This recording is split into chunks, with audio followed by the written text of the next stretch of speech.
ia para 3, 4 meses, né? Eu já apaixonada, porque ele falava que encontrou a mulher da vida dele, que ele estava orando com uma pessoa assim, que ele não queria casar com um americano, né? Porque americano sai de um casamento de repente, né? Porque ele é divorciado, né? E larga para lá. Então, ele sabe que a gente, a brasileira, por exemplo, e latina, a gente fica ali, né? Tentando o casamento, né? E para eles são bons, né? Mesmo eles vindo sendo perversos com a gente está ali, né? A americana já não. A Uhum. americana já viu, ou ela larga e não tá nem aí. Sai mesmo, a americana. E nós não, a gente fica ali tentando porque tem a questão da cultura, né? É muito cultural. Aí ele quero filhos, né? Eu quero te engravidar hoje. é, Vamos formar uma família. Eu vou falar tudo.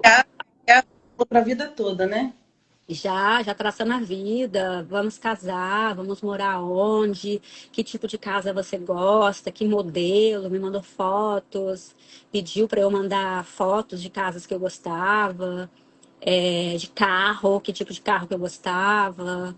Então, ele foi me conquistando muito ali, porque no Brasil eu já sofri violência doméstica, né? Uhum. Eu já fui casada no Brasil por 8 anos e sofri violência doméstica física e psicológica do meu ex-marido. E eu sou divorciada tem mais de 15 anos. Então, eu vendo todo esse aparato aqui para mim, né? Uma pessoa me tratando tão bem assim, aí eu orei também, jejuei também, né? E eu falei, nossa, eu tô no caminho certo, é isso aqui mesmo que eu quero, né? O homem me trata como uma princesa, Uhum. tudo que eu faz tudo ali por mim. Uma vez a gente foi numa praia, né? E na hora de sair da areia da praia, as minhas pernas estavam sujas de areia e fomos para a calçada. Ele aí se agachou para poder. Eu ia me limpar, ele foi antes, não tem? Deixa que eu limpo suas pernas. Então, era muito conquistador. Ele queria mesmo ali ver que ele era um bom homem para mim e que ele iria fazer de tudo para aquilo dar certo. Uhum. Então, É um hobby mesmo, né? Inicialmente, né?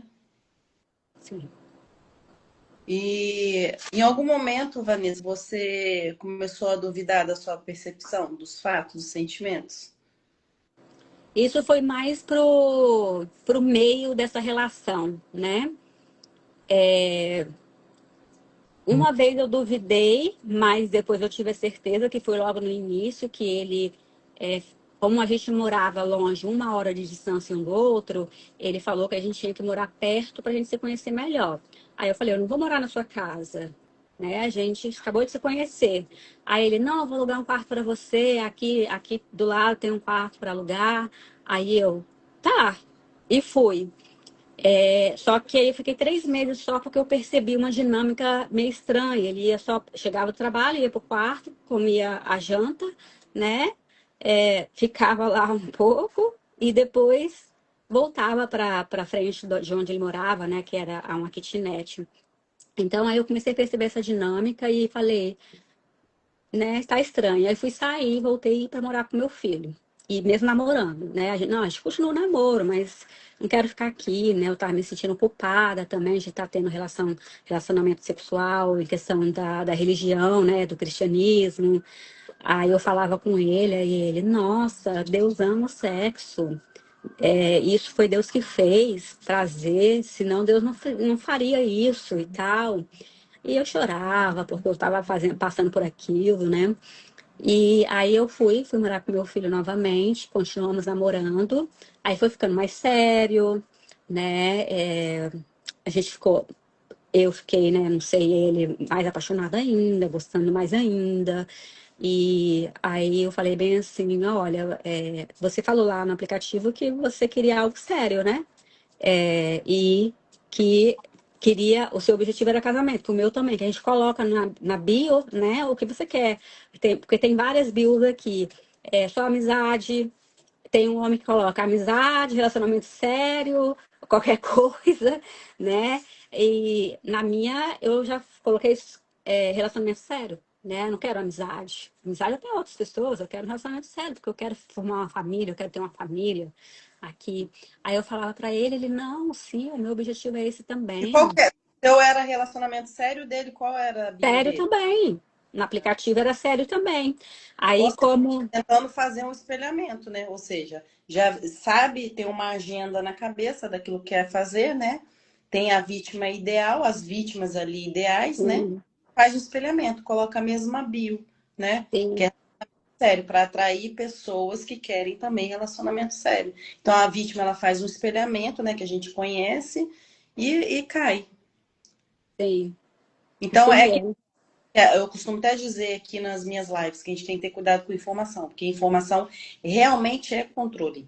Então, tudo que você posta na rede social é uma informação que advém de dá uma informação de controle, a forma com que você funciona para ele é controle, o que você quer e espera também para ele, né? É controle. Então, informação é controle. Então, quanto mais a gente evitar de dar informação, é até melhor, né? E a vítima, ela Sim. tem, né? Às vezes o cara pergunta, ou a mulher, né? Porque também tem mulher narcisista, né?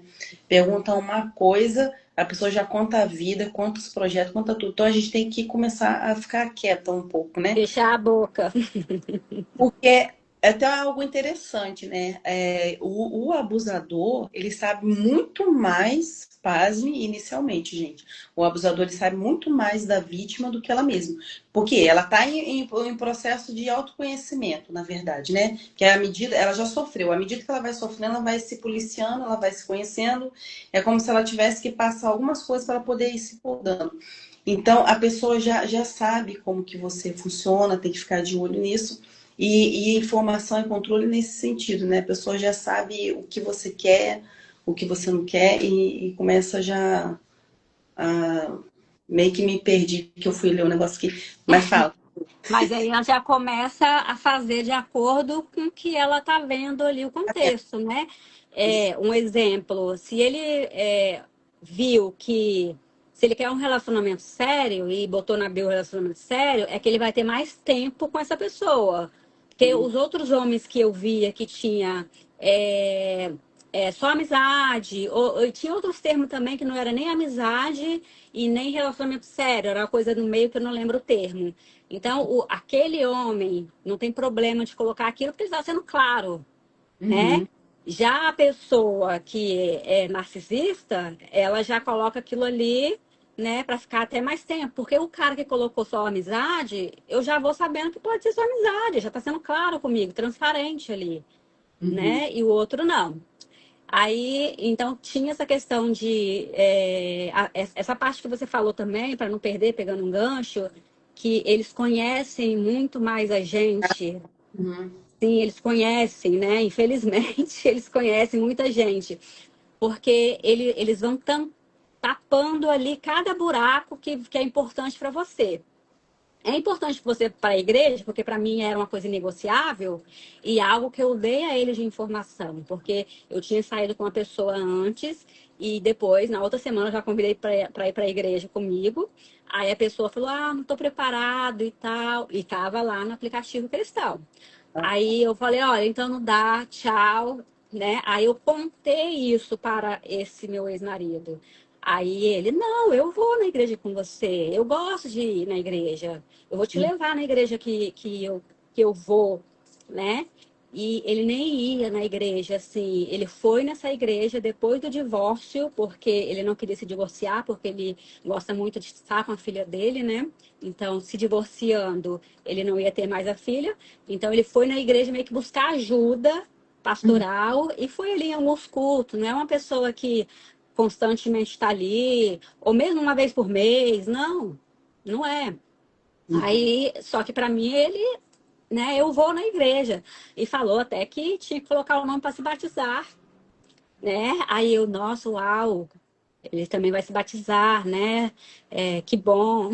Ou seja, esse negócio de informação, como que como se diz, perigoso, né? Você deu uma informação de que você é da igreja, aquela coisa toda, como funciona o homem para você, como deve funcionar.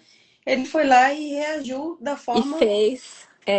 É, na, né, de fato, te atrair, te pegar como isca, porque estuda mais a sim, vítima que tudo. Por quê? Ó, né, fala, né? A gente sem maldade, a gente acaba falando sim, sim. informação.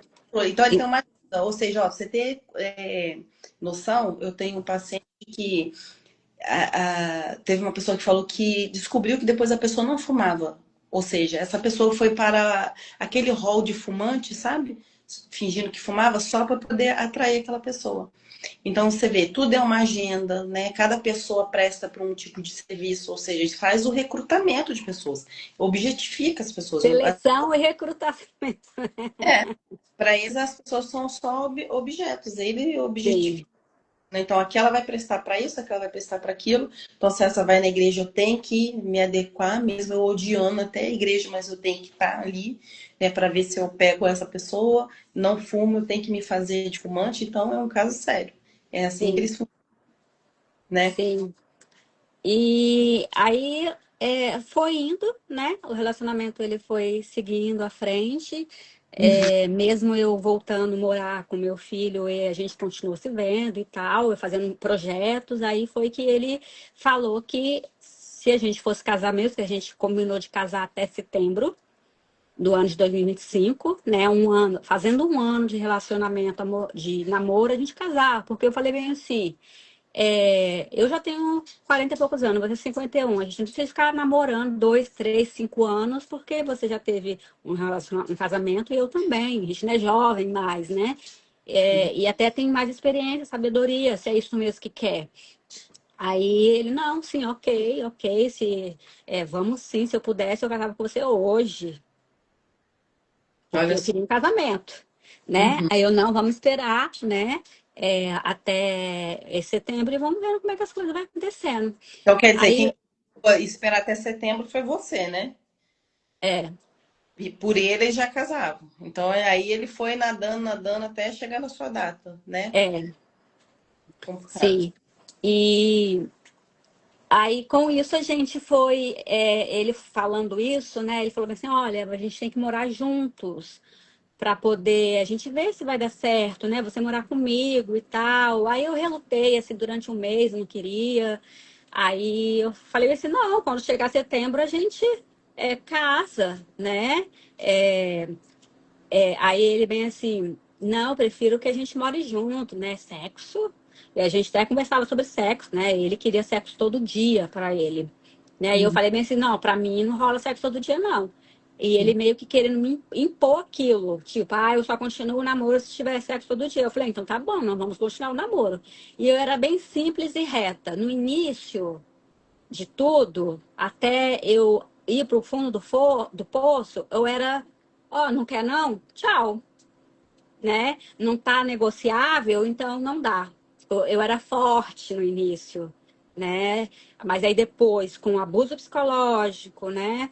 Com toda essa manipulação, eu fui virando uma mulher dependente psicologicamente dele, porque parece que a gente entra num curso obrigada, né?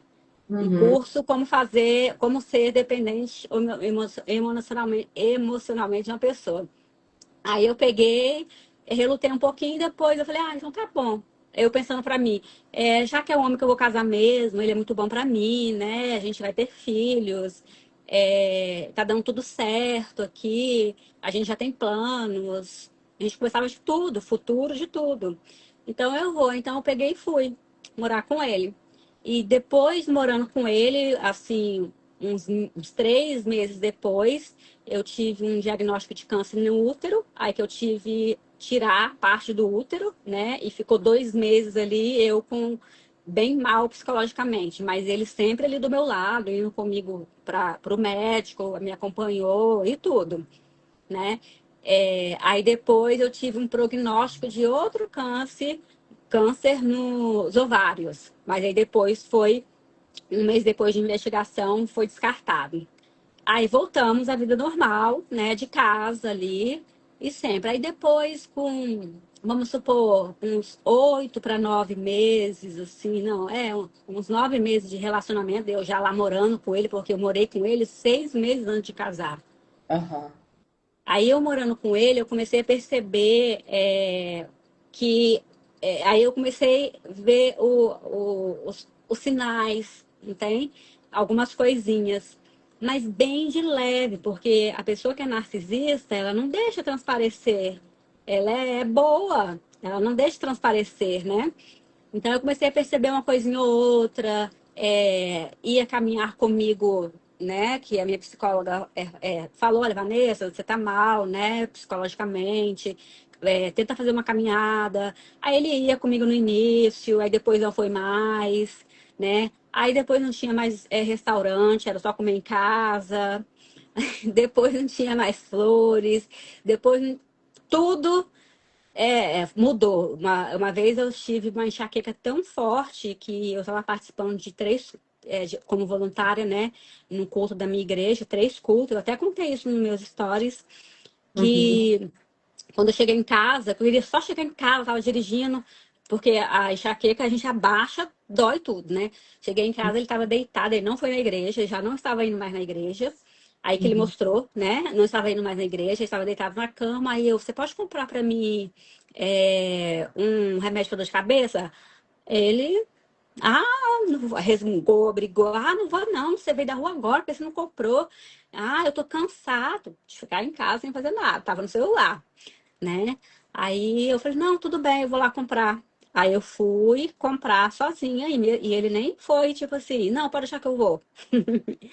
Aí eu fui, comprei, eu já percebi que não era mais aquela pessoa que cortava o bife do meu prato, por exemplo, para eu comer, Mas né? olha só que coisa interessante, só pegando um adendo aí. A pessoa, igual cortar o bife do prato, né? É uma cortesia, uma coisa legal, mas você vê, a pessoa te deixa dependente, né, dela, né? E aí você fica sempre no outro dia esperando aquilo. Você Isso, do prato da pessoa, né? Deixa a pessoa dependente daquele carinho, porque a pessoa que sofreu abuso, ela já vem já de uma atitude de espera, que a gente fala, né? Fica ali esperando o amor, o reconhecimento de todos. Daí vem o desenvolver da codependência emocional. Aí a pessoa também na atitude de espera também como sempre o codependente ficou, quando ele recebe esses estímulos de cortar o bife do prato, de, eu sempre te dou carona, eu te levo, pode deixar que eu te levo. Então a pessoa vai fortalecendo mais ainda a a dependência, né? dependência. Mais ainda a atitude de espera. Então, para você ver como que tudo isso é institucional, né? A pessoa vai sempre Sim. Eles, falar. eles, eles vão enrolando aí um fio, né? Uhum, Que deixa a gente mesmo, e não só cortar, às vezes na casa dele mesmo, ele que fazia o bife, cortava lá e me dava na minha mão. Nunca uhum, nenhum homem fez isso para mim, né? uhum. Então aí a gente entra no mundo de fantasia, que Não, eu e até o dia também que você não tem mais, você fica ali, né, chorando ou sentindo demais aquela falta. Porque a pessoa vai te sim, condicionar, dá. Aí quando sim, você entra na falta, né, cadê? Você vai fazer como? Você vai. Por isso que quando eles vão embora, a vítima fica tão esvaziada de si. Porque na verdade a gente vive um roteiro escrito por eles. Essa é a verdade, né? A gente tem essa sensação sim, dinheiro em função daquela pessoa. Aí a pessoa vai embora, a gente se sente esvaziar de si. Ou seja, cortar o bife do prato, ou seja, é um roteiro, a pessoa meio que faz aquela manutenção, né, de território, de tudo, né? E depois, quando você não tem mais aquilo, você se sente esvaziada até de si, né? E aí sim. você dirigiu a enxaqueca, leva para baixo, aquela coisa toda, ele foi cortar o bife do seu prato, e mais o quê? E a gente se esvazia de nós mesmos dentro da relação. Aham. Né? No meu caso, por exemplo, eu fiquei depois, ele me deu tudo e de repente já não me dava nada e eu estava ali ainda, né? Uhum. E eu meio que tentando entender que talvez depois o casamento iria mudar, né? E tem a questão da cultura, porque é americano. Então eu fui me definhando no final mesmo ali, porque ele começou a tirar tudo, Uhum. né? Ele começou já a não fazer mais nada, nem o remédio para dor de cabeça que eu te falei, né? Uhum. Outra hora ele levava o remédio de dor de cabeça a 1 hora de distância se eu estivesse morando em outro lugar no início. Aí agora que eu já estou lá dentro, não, porque você não comprou, né? Aí eu comecei a perceber que ele era uma pessoa controladoras, porque o narcisista ele é controlador, com coisas simples. Tudo dentro do ambiente da casa tinha que ser feito do jeito dele. Eu, às Uhum. vezes, enfrentava, né? Mas ele deixava. Ele era tipo assim, batia e assoprava, às vezes, entende?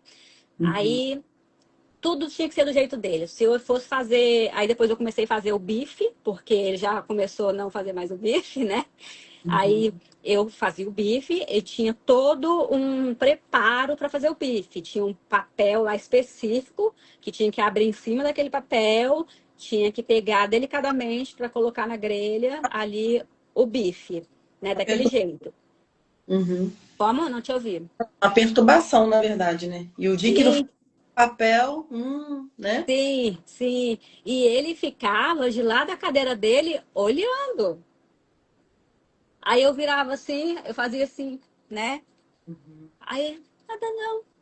Por isso que as pessoas têm que. Porque assim, as relações são tóxicas. Um exemplo, né? Se a gente tiver que falar de relação tóxica e relação abusiva. Todas são Uhum. tóxicas, tanto abusiva quanto a puramente tóxica. Mas a abusiva, o que que tem de diferente? É o controle, é o poder de alguém sobre a outra pessoa. Nunca Abusa demais.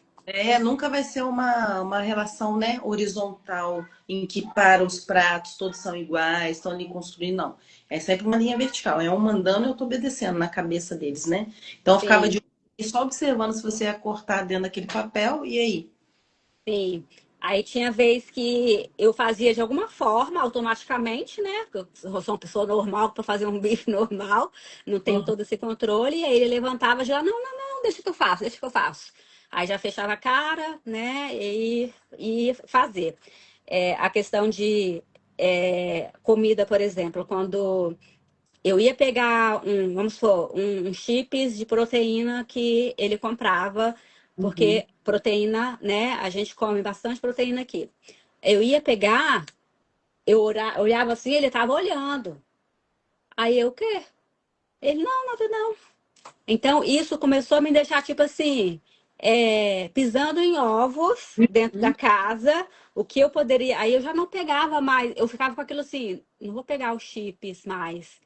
Ou, né, não vou pegar. Ou vou esperar ele pegar primeiro e ele me oferecer. Aí já, porque isso não foi só uma vez que ele fez só me olhando, foi várias, né? Que eu pegava e ele. E às vezes eu falava, porque depois que eu vi que ele estava assim, eu falava, pegava, pode comer? Ele, claro, pode sim. Eu, tá bom. Aí eu comia. Aí depois, no supermercado, quando ele ia sozinho, né? Ele trazia o doce, meu doce preferido, né? Aí já agradava, né? O meu doce preferido. E quando a gente brigava, como? Morde e assopra, né? Morde a sopra. E quando a gente brigava, ele trazia o doce preferido que eu gostava, né? Meio que. Não, peraí, eu não sou tão mal assim do jeito que você está falando. Aí teve situações de controle dentro da casa, era mais nesse sentido de não pode tomar banho por muito tempo, né? Uma vez eu fui tomar banho, passou de 10 minutos, assim, eu no banho, fazendo outras coisas, né? Lavar cabelo de mulher demora, né? A gente vai se depilar. E ele foi lá, abriu a porta do banheiro e perguntou por que eu estava demorando. Aí eu fui, mostrei o Presto Barba assim para ele. Aí eu já, nas outros banhos, eu já ia mais rápido, né? Uhum. Porque eu poderia enfrentar ele, mas eu ao mesmo tempo tava tipo assim, tô na casa dele, né? É o homem que eu amo, não quero que ele Mas briga. a cabeça é o seguinte, né? Você está em ambiente hostil, de perigo, que essa é a verdade, né? E a gente sente um estresse altamente elevado. A sua divisão reptiliana, ela quer fugir daquilo. Então, você Sim, quer aquele estresse. Então, você entra naquele mecanismo de looping. Ah, eu me estressei da última vez porque ele fez isso. Então, peraí, deixa eu correr aqui. Eu não quero passar por isso de novo. Então, você vai entrando, né, nessa mecânica de querer sim. o estresse, porque o estresse ele marca mesmo, né? A gente sente aqui no sistema nervoso. Tanto é que a traumatização advém daí. Que a gente tem o trauma por si só, que é o evento isolado, mas o que que é a traumatização? Aquilo de fato que entra no sistema nervoso. Então você estava já traumatizado. Então você fica em estado de vigia 24 horas, você fica ligadona para não ter a dose novamente de estresse, porque aquilo deixa até a pessoa tremendo, né? Vai condicionar dentro da pessoa. É aquela mecânica, né? Ai, não quero passar de novo por isso. Então você vai É, condicionando a pessoa. Na que vê, a pessoa já está já até encolhida até demais para aquele ditado, né? Para caber no mundo do outro. É um inferno. Agora você imagina, né? Não podia nem se depilar direito. Mas continua. sim, mas isso que você falou, eu falo para meus pacientes o seguinte, que o cérebro é tão inteligente que ele evita a dor. Ele Uhum. quer evitar a dor. Então, ele já meio que deixa você um pouco ansiosa, Aham. porque se você fizer isso, olha, ele vai brigar, Uhum. né? Então, eu já ficava assim, alerta Uhum. mesmo, né? Aí, bater porta, por exemplo, porta de correr, de aqui tem closet, né? É porta de correr. E às vezes eu era de espelho, né? E às vezes batia e dava aqueles batida assim, nada de quebrar o espelho, né? Porque eu não sou doido, não quero quebrar o espelho, né? Eu sou uma mulher muito cuidadosa em casa. Ele já vinha de onde ele estava, ia lá, não, não, é devagar, tem que bater assim, não pode, não pode. E aí aí quando acontecia, ó, sem querer, aí eu, desculpa, gritava, né? Para ele nem ter que vir, não tem? Porque ele ouviu, nem ter que vir. Aí o controle de necessidades fisiológicas, né? Só pode fazer xixi depois das 7 e não pode dar descarga. Se eu fizer xixi, não dá descarga, depois eu vou fazer xixi, ele, né? Não dá descarga, aí assim vai indo a noite toda até de manhã que pode dar descarga. E de manhã, só depois das 8. Aí eu morrendo de nojo, aí eu falei bem assim, aí em uma briga que a gente teve, eu falei assim, não, não vai dar não, eu não posso nem dar descarga, eu odeio, é nojento fazer xixi em cima do xixi de outra pessoa, ainda mais de várias vezes. Ele, não, então você pode, né? Mas aí eu voltava, tipo assim, mas ele não gosta. Mas ele alegava o quê? Barulho ou alegava. Lógico que isso não é normal, mas alegava barulho para você acreditar nisso ou alegava economia de água? Ele alegava que os vizinhos, que a dona da casa, tava, a descarga iria incomodar ela. Hum, loucura. Aí você paga aluguel, você pode dar descarga a hora que você quiser. É, o Carlon tá falando aqui, você é guerreira, realmente. Não é, menina, para aguentar isso tudo. E aí teve essa questão de vaso, né? Uhum. Questão de a gente, às vezes, ir no supermercado, ele me controlava, né? Olha, eu só posso gastar tanto, tá? Aí eu, ok. Aí tinha coisas que eu comprava e eu mesmo pagava com o dinheiro que meu filho me dava. Ele, não, pode deixar que eu pago. Eu, não, pode deixar que eu pago. Porque era controlado, né? Uma outra situação que eu percebi que eu estava sendo esvaziada, igual você usou essa palavra, muito bem, né? Quando teve uma vez que ele foi no supermercado, foi pegar a filha dele na escola, foi no supermercado e veio com as compras. Aí eu, né, fui guardar as compras como eu sempre fazia. Mais de US$ 400 em compra, que aqui era muito alto, e ele comprava isso toda semana, esse valor ou parecido. Aí eu esvaziando as sacolas assim, né, das compras, e eu colocando na geladeira, guardando no armário e tal. Eu vendo que não tinha um item que eu gostava, que eu comia, porque eu gostava de comer verdura, ele não. Eu comia arroz, ele não, ele de vez em quando, né? Então eu tinha as minhas preferências alimentares, né? O meu leite era diferente do dele. Aí eu não vi nada. Aí eu falei bem assim, você não comprou nada pra mim, né? Pra eu comer agora à noite? Aí ele, é porque eu fui com pressa. Eu deixei pra você comprar amanhã. Aí eu e hoje à noite eu vou comer o quê? É claro que tinha outras coisas lá pra comer, mas não era algo que eu queria comer, né? Eu ia vou comer porque senão eu vou ficar com fome, né?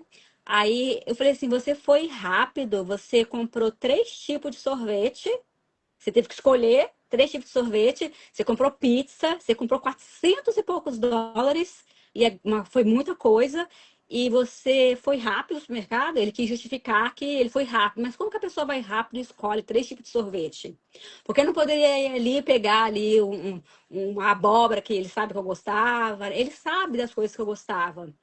Ele, Hum. outras vezes, ele perguntava na mensagem, o que que você quer no início, né? Aí eu falava, quero isso, isso, isso, e ele trazia.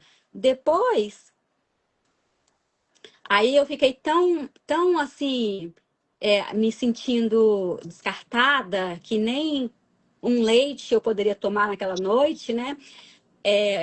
Porque eu tomava muito whey, né? Então eu usava leite todos os dias. Aí eu falei bem assim, eu comecei a chorar. Comecei a chorar assim só pra mim, né? E sentei lá na cama, fiquei, aí mandei mensagem pro meu filho. Mandei mensagem, não, eu liguei pro meu filho, você pode me mandar 100 dólares pra ir no supermercado? Aí ele, tá, mãe. Aí foi e me mandou. Aí ele ouviu. Aí ele, por que você tá pedindo dinheiro ao seu filho? Eu, porque eu vou comprar minhas coisas, meu filho vai comprar minhas coisas pra mim, porque você não comprou. Aí, como ele viu que outra pessoa ficou sabendo da situação, que ele é o mal, foi mal naquele momento, não pede não, devolve o seu filho, eu vou fazer aqui o Pix aqui de volta, não precisa de pedir seu filho, blá blá blá. Eu não quero, não precisa, pode deixar e tô indo ali comprar. Mas eu chorei muito naquele dia, porque não porque ele não comprou, porque eu me senti que nem fui nem lembrada. O Uhum. homem que cortava a carne para mim, entende? O homem que dava flores, não fui nem lembrada, né? Então, é mais aquela palavra que você falou que só pensa nele mesmo, né? É o narciso, é ele, é egocêntrico, né? Aí, depois, isso foi uma situação, né? Ele tinha também a questão do controle de fechar a porta da casa 18 vezes, né? Então, eu percebi que tinha ali um tipo de transtorno, né? Mas eu não me importava, porque não me afetava, era ele que estava fechando a porta 18 vezes ali. Então, Não, não quer dizer, também tinha toque, né? Porque isso é toque. é o ritual Então, dele. e quem tem transtorno de personalidade também pode comorbidade, que a gente fala, né? Ter comorbidade, né? Acumular transtornos, essas coisas. E o que que e isso assevera mais ainda o transtorno dele de personalidade, porque quando a pessoa tem toque, o toque é o quê, né? É transtorno obsessivo compulsivo. Compulsivo, Então, quer sim. dizer, é a obsessão do pensamento repetitivo, de obsessão. Enquanto você não faz aquilo, você não tem paz. Agora, você já imagina uma pessoa tendo um transtorno de personalidade narcisista e ainda tendo toque, de forma, né, de comorbidade, somar mais ainda mais esse transtorno. Então, ou seja, é um cara totalmente neurótico, doido, né? Só o transtorno de narcisista já tem já né, uma certa neurose, porque a pessoa acredita naquela coisa, né, que tem que ser feita daquela forma que só ele, que o outro tá pensando também, que o outro é invejoso, mas na verdade aquilo é ele, né? E agora É, mais ainda o toque, né? Mais inferno é, pra cabeça. Mas porque todo transtorno, Michele, infelizmente, ele puxa outro transtorno. uhum, Né? A pessoa que tem depressão, ela pode quase 100% ter aí uma ansiedade. A pessoa que tem ansiedade pode ter uma crise de pânico. Então, infelizmente, um abismo chama outro, né? Então, uhum. infelizmente, quem tem um transtorno, ele sempre vem acompanhado de outros ali, porque é a nível neural, né? Então, de personalidade. E Uhum. uma coisa que você falou dele, que eu até esqueci aqui, que é neurótico e do toque. Ah, esqueci, Aí eu tenho que. ele passava a chave 18 vezes. Sim, ele passava e no carro também, e ele sempre saía, eles tinham que dar a volta no carro todo para ver se estava realmente trancado o carro, né? Aí falou também que pode comorbidar também a depressão, né, com ansiedade, essas coisas. Só para ver se você lembra mais ou menos onde você. Sim. Eu esqueci uma coisa que você falou que eu ia falar. É Como? importante. Enquanto você lembra também, é importante a gente falar também que quando a gente fala de ansiedade, muita gente está aqui, às vezes pode até estar sofrendo de ansiedade generalizada, né? Aí sim é um transtorno, porque a gente tem que ter em mente também que a ansiedade é uma das nossas emoções, é uma emoção evolutiva. Na verdade, sem a nossa ansiedade, a gente não sai de cama, a gente não sai para trabalhar, é ela que nos move, por isso que é uma emoção evolutiva. Eu tô falando isso porque a Vanessa já sabe, ela é psicóloga, mas assim, falando para quem tá aqui, porque às vezes, né, ouviu falando da ansiedade e às vezes até se pergunta, e a minha ansiedade? Então, a gente só tá fazendo um adendo, né? Então, a ansiedade, ela é uma emoção evolutiva que te faz levantar da cama, te faz, né, trabalhar essas coisas todas. E é muito preocupante, fazendo um adendo, né, que às vezes o médico, ele te dá um ansiolítico ou te dá um outro remédio, ao ponto de tirar totalmente a sua ansiedade, a sua reação de ser e de viver, que você só fica na cama. Então é para você procurar também um psiquiatra também que te passe um remédio que tire a sua ansiedade, mas no sentido de diminuir mesmo um pouquinho e não tirar toda a sua autonomia de ir, vir, levantar, fazer as coisas, porque é uma emoção evolutiva, né? Então, quando a Vanessa falou, né, que a depressão ela pode fazer uma comorbidade ali com a ansiedade, ela fala de ansiedade generalizada, né? Aquela ansiedade que Sim. a patológica, que está muito acima do nível de normalidade que todos nós temos que ter ansiedade. Aí, amiga, você falou de que ele tinha toque, né? Que ele passava a chave demais, mais 18 vezes no carro também, ou seja, mais um tormento. E aí? Sim, sim.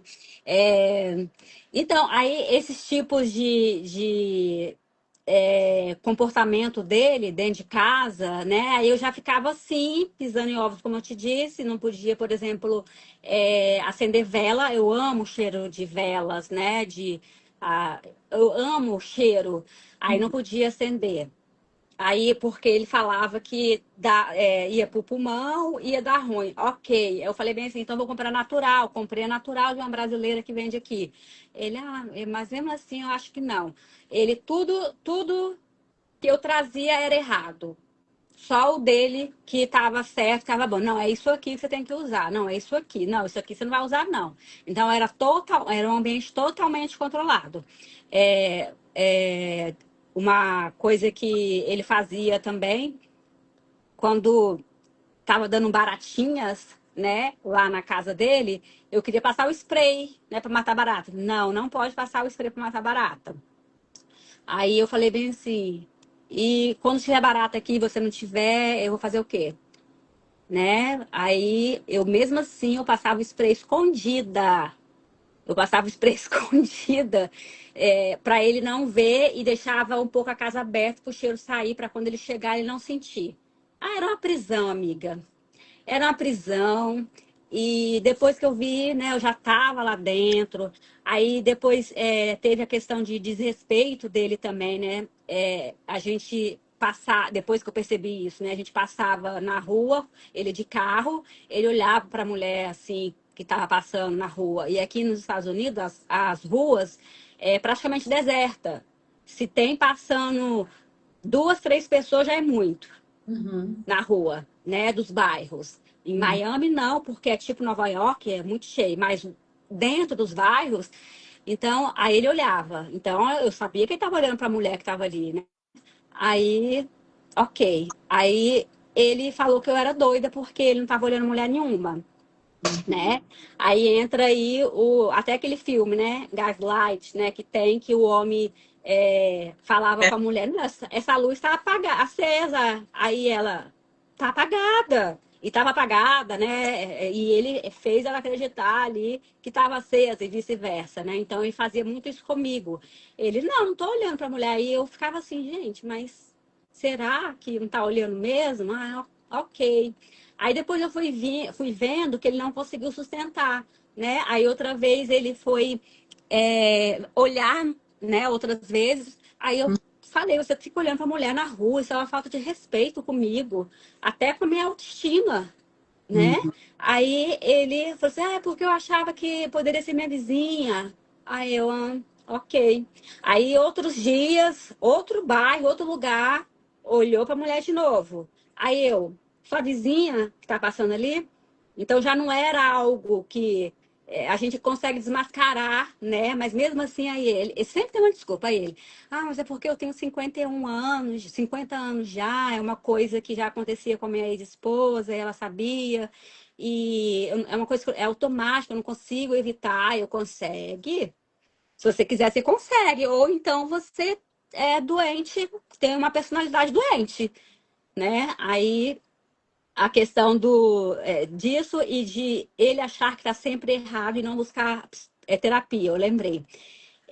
Quando começou a ficar ruim, né, nossa relação, e eu ia na igreja, eu pedi aconselhamento pastoral, e o pastor falou bem assim, olha, eu acho que vocês precisam fazer terapia de casal, né, para ver se vai dar certo ou não e tal. Aí em casa ele, tô preparado não, não quero, né? Não quer, porque E, o jeito dele tá certo. e fazer um adendo, licença. Às vezes a pessoa que está aqui, às vezes até fala assim, ah, mas o meu foi fazer terapia. Às vezes a pessoa até vai, mas para viciar a terapia, para falar mal de você, para se fazer de Uhum.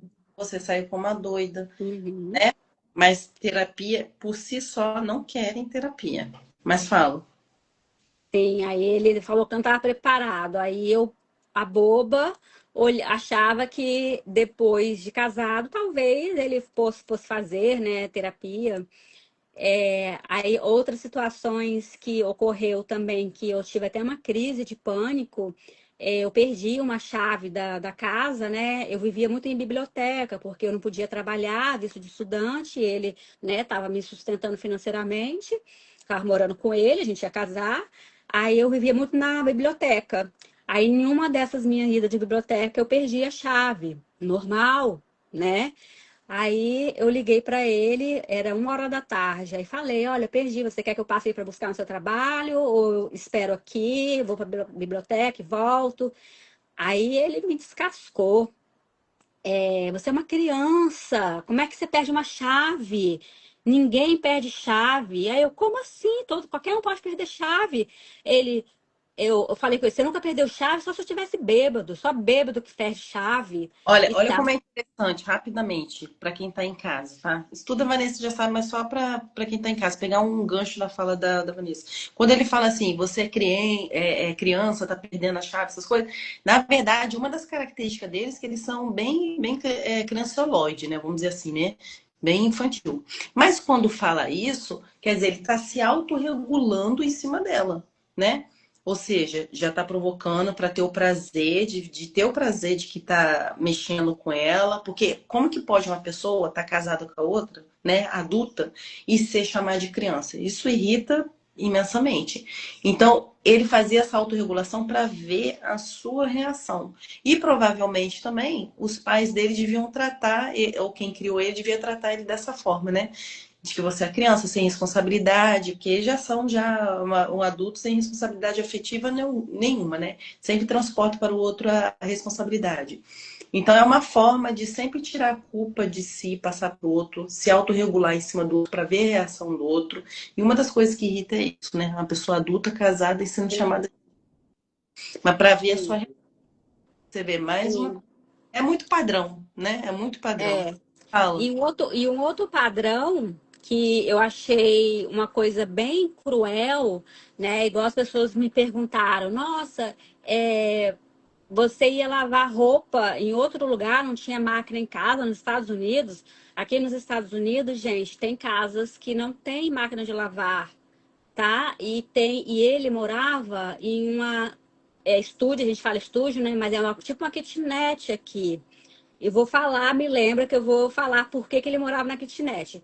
Então, Uhum. eu ficava dentro de casa limpando, lavando, né, ali disponível e ia lavar roupa fora, que demorava até 4 horas lavando roupa. E tinha todo um ritual também. Se uma peça caísse no chão, eu não poderia botar ela para secar. Eu tinha que trazer para casa para lavar novamente. E eu lá, sem ele do lado, eu fazia isso. Eu, tipo assim, né? Aí depois teve vezes que eu, vou pegar essa merda e vou botar aqui mesmo, né? Mas eu cheguei a fazer, ele tava me condicionando mesmo, né? Do jeito que ele queria, né? Do jeito dele. Aí a parte da kitnet, né? Que ele morava. Uhum. Por que que ele e a ex-esposa dele tinham uma casa, né, aqui nos Estados Unidos, e essa casa, depois do divórcio, foi vendida. Uhum. E a ex-esposa dele foi morar para outro canto, e o que que ele fez em vez de ir para outro canto também? Porque ele é um advogado, ele tem condições. Não, eu vou ficar aqui do lado, que tem uma kitnet aqui disponível, vou alugar aqui, porque quando essa ex-esposa for trazer a filha ou levar, ela ia passar em frente, ia ver e sentir remorso da casa, e eu quero punir ela, para ela sempre ver a casa aqui, que moramos mais de 15 anos. Achei cruel, muito cruel. A mulher acho que não sabe disso até hoje. Por que que ele nunca saiu desse lugar? Não sei se saiu agora, né? Enfim, porque depois que deu tudo, e eu chamei a polícia, né? Apareceu 3 viaturas lá, então eles têm vergonha, né? Mas Uhum. ele morava aí nesse estúdio só, e não tem muro aqui, né? A casa. Então, só para fazer, punir a esposa, ela vê sempre ali essa casa. Muito cruel. Pra você ver, sempre neurótico e psicótico, né? E é daí pra pior. Sim, Ele falava que queria punir a mulher, negócio de casa, mas na verdade é uma percepção dele, sendo que a mulher já estava seguindo a vida, mas ele queria porque queria punir alguém, né? Na cabeça dele, né? E com sim. certeza, mesmo ela estando curada, ela passando, querendo ou não, dava gatilho também, né? Pra você ver. Claro, qualquer. Se eu for no Brasil e passar em frente à minha casa antiga, que eu morei com meu ex-esposo por 8 anos somente, eu vou lembrar. E Uhum, imagina ela 2 vezes na semana, que ela tinha que trazer a menina, 2 vezes na semana, uhum, toda semana. Então ela via 4 vezes aí, ela tinha que se deparar com essa casa ao lado, né? uhum, É, Enfim, aí tinha essa crueldade que eu achei dele, eu até falei, né, com ele que não era legal. E uma coisa de grandeza que você falou no início, eu falei que não era legal e falei também isso não é psicologicamente bem para sua esposa. Você tem que deixar a sua ex, eu falo esposa, você tem que deixar a sua ex-esposa muito bem psicologicamente, porque ela que vai cuidar da sua filha. uhum, Então, se ela não estiver bem psicologicamente, a sua filha também não vai estar bem, né? E eles tinham um grupo, né? A ex, a filha e ele, para resolver questões deles lá. E para mim, ele sempre deixou muito claro que não queria, que ela acabou com a vida dele, que ele nunca pensou que essa ex-esposa ia fazer o que fez, o divórcio, simplesmente. O uhum. divórcio, ele nunca pensou que acabou com a vida dele, acabou com a vida para a menina crescer, né, num lar aí, mas a menina tinha 12 anos, né? Eu acho que essa mãe esperou essa criança aí fazer 12 anos, né, ser adolescente.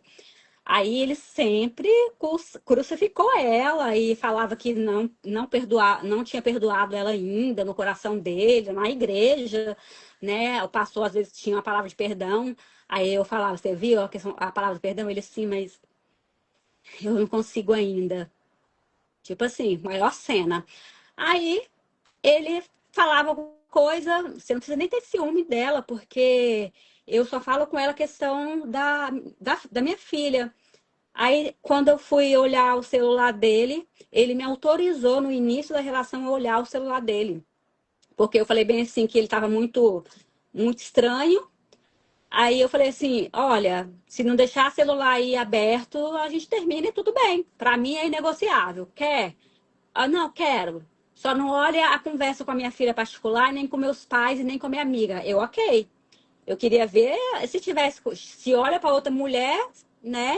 Pode estar aí com rolo com a outra mulher, né? Aí eu, ok. Aí eu vi uma conversa dele, ele humilhando essa ex-mulher dele, falando que ela não ia conseguir ninguém, porque ela já estava velha e com filhos.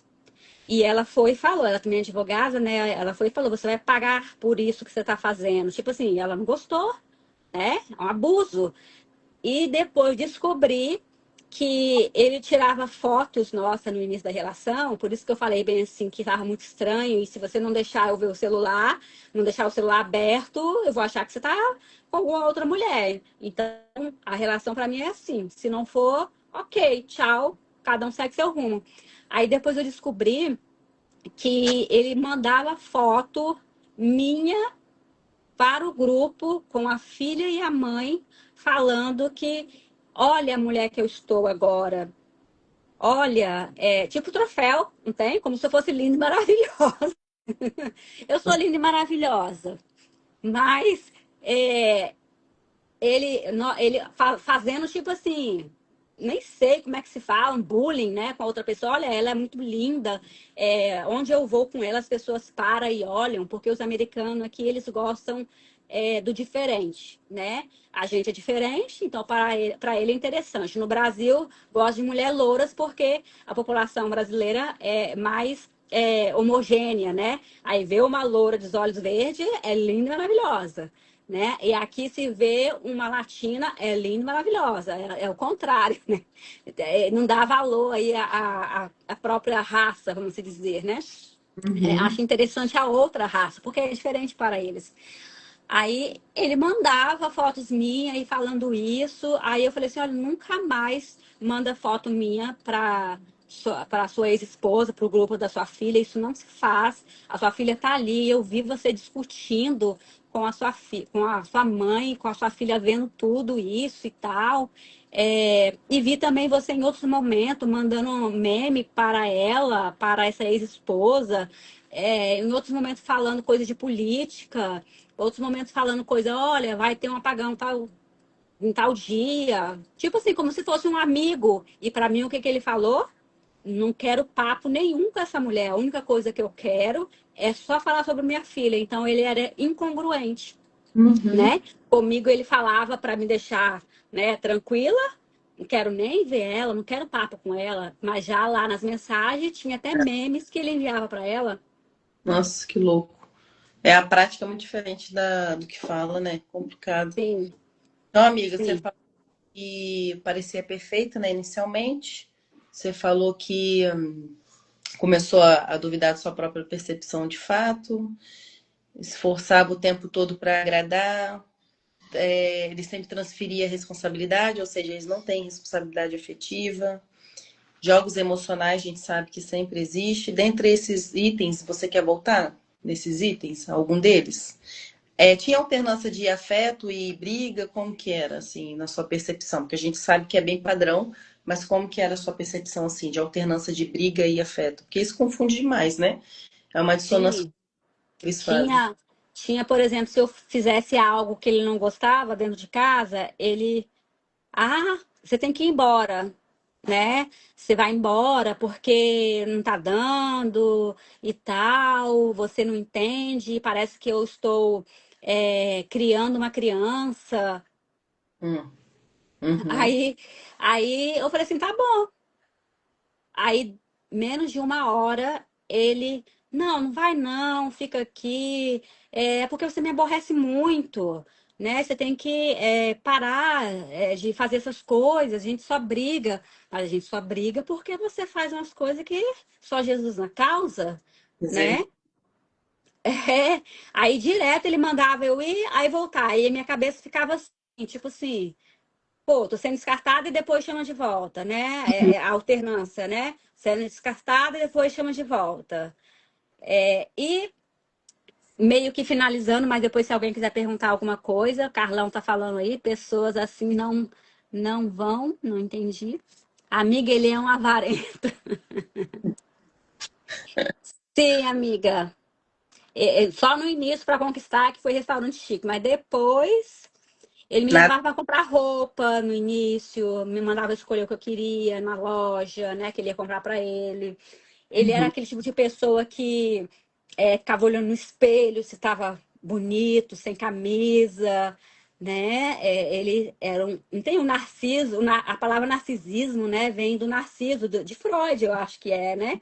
Que ficava olhando ali no lago o reflexo da própria imagem dele e ele se achava lindo e maravilhoso, Acabou caindo, né? né? Sim, Tá se afogando. sim, Você vê, essa grandiosidade é o centro núcleo da.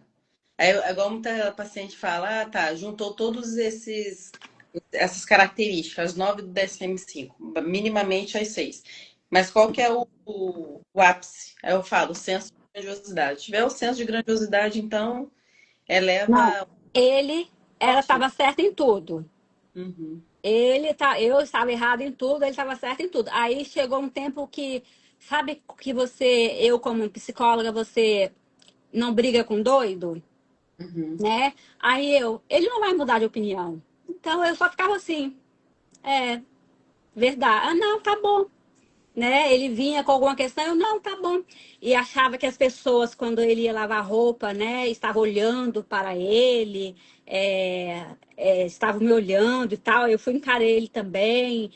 Acho que ninguém estava nem olhando para ele, né? E ele chegava com essas queixas, né? Que ia lavar roupa e tinha uma pessoa. Duas vezes já aconteceu, tinha uma pessoa lá olhando para ele e ele ficou meio assim. Ele se achava muito lindo, maravilhoso. Eu sei que a gente tem que ter uma autoestima, né? Só Uhum. que o dele era um pouco anormal, assim. Ele era muito. A autoestima dele, assim, era muito. Ele se achava o cara. E ele falava isso às vezes, quando a gente brigava, ele falava bem assim. é, eu vou conseguir outra pessoa depois, porque eu sou um cara bonito, eu tenho, né, a minha idade, mas eu sou um cara bonito. Aí outras situações, lá no meu trabalho, tem umas pessoas lá, uns homens que não se arrumam direito e tal, e as mulheres me elogiam, né, porque eu sou um cara vistoso, não tô me achando, mas eu sou um cara bonito e vistoso. É o Narciso. E eu acho interessante também que a gente tinha colocado alguns pontos aqui, que você sentia receio de desagradar, né? E colocar limites. Você queria falar um pouquinho sobre isso? Porque isso é muito importante, até para a pessoa não atrair, continuar atraindo narcisista, né?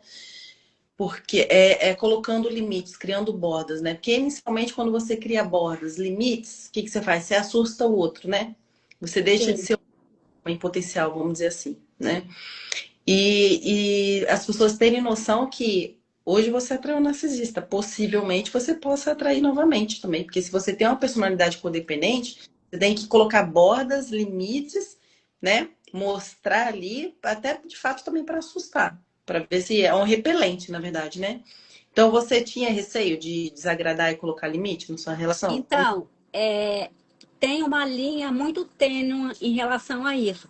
No Uhum, início, eu colocava limite e não queria nem saber se ele ia vir, não uhum, ligava se não teria ele, uhum, né? Então eu colocava limite sim no início. Só que depois eu por ser imigrante, né, eu entrei em um contexto totalmente vulnerável, né? Se fosse no Brasil, eu nem me via mais, né? Mas aqui eu estava num contexto tipo dependente dele financeiramente. Eu estava vulnerável porque eu estava com depressão crônica. Experimentei 5 medicações, não estava dando efeito porque os abusos estavam continuando e tive que ir para uma terapia invasiva de pulsos eletromagnéticos ali para ativar a área neural. E aí eu, dependente financeiramente, depressão, aí comecei a ter crise de pânico com ele. Antes dele chegar em casa, eu tinha coceira. A minha coceira era dermografismo. O que que é? Quando você coça e fica em alto relevo, né? Tem gente que tem umas bolinhas, né, no meio da mão, que também é um tipo de ansiedade. Então, eu estava totalmente cagada, amiga. Eu estava cagada, porque eu sempre fui uma mulher muito forte, eu sempre saí de relação sem dó e sem pena, e eu me colocava em primeiro lugar. Eu namorei um psicólogo do Brasil, a gente namorou 4 anos e meio. Aí, quando chegou esses 4 anos e meio, eu falei bem assim: é, a gente pretende casar, porque está ficando muito tempo já, né? Aí eu quero marcar datas. Aí ele, eu acho que tá bom como é que tá. Eu falei, pra mim não tá não. Não quer marcar? Não. Então, tá terminado. Fui embora. Ele tentou ainda vir atrás, não, e tal. Vamos conversar. É isso. Não vai ter vamos noivar com 6 anos? Já era muito pra mim. Aí, não, eu não quero marcar isso. Aí, então não dá. Então eu sempre saí de relação muito fácil. Eu sempre botei limite, eu sempre, o que é negociável para mim é negociável, o que não é, não é. Só que nessa relação foi algo muito diferente para mim. Eu nunca, ninguém nunca me tratou tão bem. Eu nunca tive um narcisista na minha vida, né? Eu nunca me Uhum. trataram tão bem, nunca falaram que queria fala casar assim, né? Mas falaram tudo que ele falou. Eu caí na garra mesmo. Olha só que interessante. Então, se não era por falta de limite, um exemplo, se não fosse por falta de limite, aí você já criou outro critério, que é porque te agradava demais.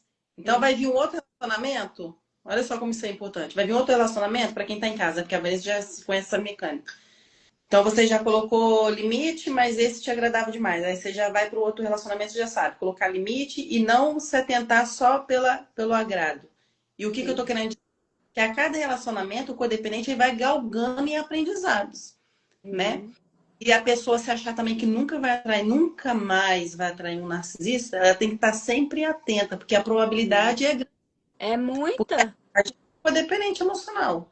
A gente também tem um transtorno. É os nossos traços psicológicos, a atitude de espera, tudo aquilo que vem formando na gente, tudo aquilo que a gente Uhum. sofreu, o inconsciente, os traumas. Então, mas o que que muda, né? Você vai do inferno ao céu, um exemplo, você vai aprendendo muitas coisas. Sim. Então, né? Ou seja, às vezes a pessoa ficou 20 anos ou 15 anos ou 5. Aí o próximo relacionamento, você pode esbarrar ali, sim, com outro narcisista, mas você vai ficar meses, vamos dizer assim, entendeu? Então a tendência, né, para quem tá em casa, vai só diminuindo. Se você ficava 15, Você 20, vai 10 aprendendo, anos. né, psicologicamente. Então, não necessariamente, igual você falou, uma linha tênue. No meu caso, não era o limite, mas era o caso de ser bem tratado. Então, você já vai criando outros critérios. Então, além de dar limites, agora também não se atentar somente à forma com que eu sou tratada. E aí, você vai criando outros limites e você vai reduzindo o tempo com aquela pessoa tóxica, o que é muito bom. Até Sim. você se tratar de fato, né? E fazer uma fusão muito boa com uma outra pessoa. Mas eu Fala. fui indo, é, e a gente às vezes não consegue ver muito abuso ali, porque é tudo muito, sei lá, é singelo, né? Porque é o bate e assopra, né? Aí depois eu fui vendo que não tava dando, aí que depois teve agressão física, né? Que eu fui mover um ventilador que ele comprou só para ele, tinha ar-condicionado na casa, mas ele comprou um ventilador só para ele, porque ele vivia transpirando. Eu fui mover de um jeito que não era do jeito dele, que vem um controle, né, de quem tem esse traço. Ele me empurrou para longe. E aqui nos Estados Unidos, você tocar na pessoa assim é agressão. E aqui a lei é essa. Eu tô aqui no abrigo, né? E aqui tem vários papéis, né? O que que é agressão, quais tipos de agressão psicológica, financeira, emocional, é, empurrar, tem até empurrar, agressão. Não, quando ele fez isso, aí eu já vi que, né, tava demais. Aí no outro dia, a gente conversou, eu fiquei muito triste, chateada, fui dormir. Aí ele ficou com medo, né, do que eu poderia fazer, mas eu era uma simples imigrante, eu não sabia das leis, né? Porque no Brasil, meu pai empurrava minha mãe, não acontecia nada, né? No Brasil, o meu ex-marido me empurrou, não aconteceu nada, nem eu fiz nada, né? No Brasil, as minhas irmãs eram abusadas fisicamente. Minha irmã já tinha que ficar de olho roxo por causa de namorado. Então, depois que eu vi do empurrão, aí eu já acendi um alerta, porque eu falei, não, aqui já é o limite. Aí no outro dia, ele achou que eu iria denunciar, aí ele começou, vai assistir Netflix, fica tranquila, não fica triste e tal.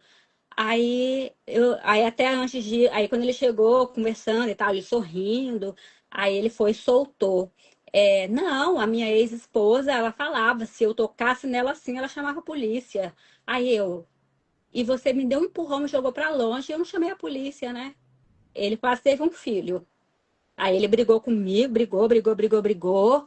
E é, me lembra de voltar na parte da chave. Uhum. Por favor. Grave, às vezes. Não, a chave que eu perdi. Ah, tá. Aí ele brigou comigo e eu fui, falei bem assim, meu filho, paga aí uma semana de hotel pra mim que eu tô saindo daqui. Não dá mais. Aí fui, meu filho ele pagou pra mim uma semana, eu fui pro hotel, fiquei uma semana. Minha primeira noite no hotel, gente, é maravilhoso quando você sai desse ambiente de abuso tóxico. Nossa, eu dormi tão bem naquele dia, não tive dor de cabeça, não tive coceira, dormi muito bem. Aí, e a gente continuou, né, assim, namorando. Aí ele veio com uma história de que a ex-esposa tinha convidado a gente para ir para as montanhas, passar o fim de ano, porque precisava dar um apoio à filha deles. Então, a ex-esposa, né, programou a viagem dela com a filha, com os sobrinhos e com os pais dele. Ele é obrigado a ir? Não, porque ele já não faz parte da família com a ex-esposa. Então a ex-esposa fez o movimento dela e ele tem que fazer o dele, né? Uhum. E eu falei com ele, a gente pode fazer isso depois com a gente, antes dessa viagem ou depois, né? A gente Uhum. pode. Aí ele, mas é porque eu queria ir com eles e tal. Os meus pais já estão velhos. Aí a gente